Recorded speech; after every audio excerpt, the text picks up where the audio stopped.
Hey there, welcome to nstack.in. In this video, I am going to talk about decision making. So let me share my screen. Let's create a new file first, which is going to 10 decision making dot. Let's write the main. So what is decision making? So sometimes we want to do this thing like if this happens, then do this. If that happens, in that case, you have to do that thing. So this is what decision making is. We need not to do everything based on some condition. We want to make some decision. If you will pass in the exam, you will get a car. If you will fail in the exam, you will get a slap, something like that. So this is how we make some decisions. So in the programming also there is a decision making. So for that there is if. So in the if, we have to say write some decision or condition. If this is true, then do this. If that is true, in that case you just have to do that. So how do we do that? So suppose that if we want to find the even number out of a list, or let's take a simple example. So suppose that there is a string name, and there is a string name is admin, okay, and string password is also admin. And suppose someone is trying to log into the account, so they provided you some name.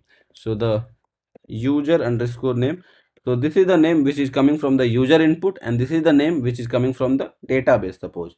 So we will write user provided that my name is admin, okay, and they provided string user pass. So this is the password which is provided by user. They tell that the password is also admin2. Let's make it like this. Yeah, so the you can see that the name and the password provided by user and the thing which is stored here already, both are same. So if both are same, I will say uh, welcome. If the password is wrong and the id or the name is correct, in that case we are going to say your password is incorrect. If both are wrong, we are going to say invalid credential. So first we will write here if, and here we are going to just write name, and we will compare this with the user underscore name. So double equal to sign is used to compare two things if both are equal or not. Okay, so here we are going to compare these two things, and by comparing these two things, either we will get true. If this is true, we will get false if this is not true. So let's test just for now only for the username. So we will write print user name is correct. Okay, if the username will be correct, then we will say that. So for now, let's comment the password part. We are not using it. So let dot 10 decision making. So you can see that the username is correct. So suppose that someone came here and someone say that my username is user123, which is not the correct. This is the thing which is provided by the user, not admin. So dot 10. So you can see that nothing is being printed, because I said that when the username will be equal, say that username is correct.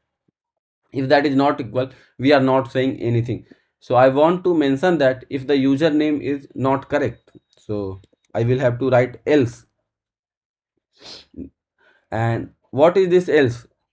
So if this condition is going to be false, okay, if this condition is going to be false, so then it will move further and look for else. So if it finds the else, this is going to execute the else part. Okay, so in the last case we were not having the else, so it was not executing anything.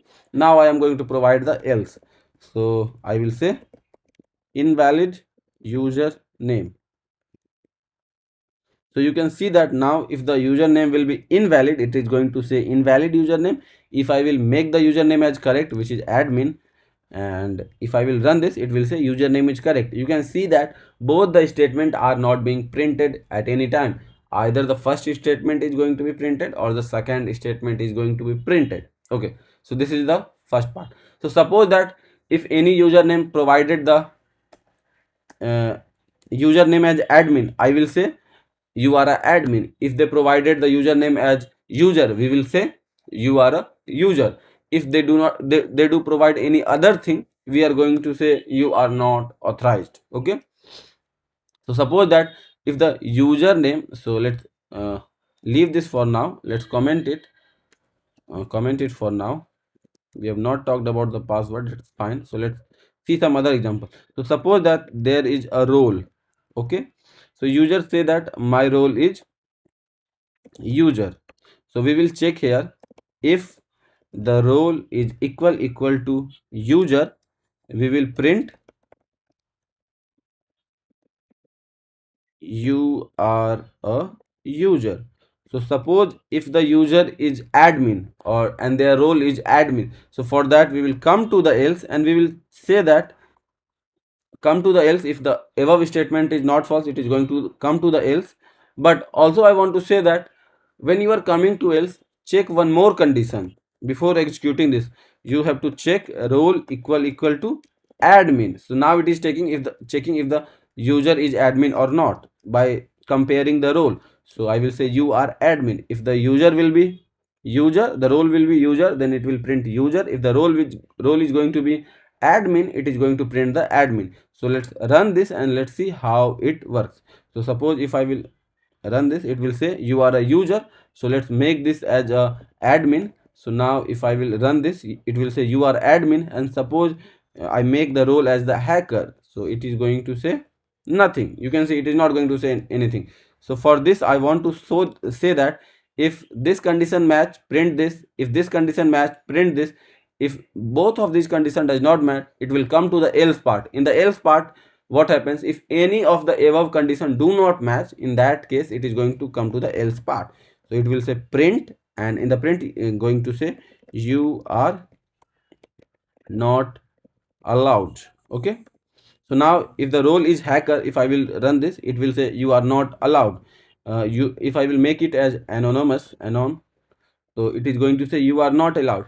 So only two roles are allowed, which is user and admin. So how we are checking that, or how we are making the decision?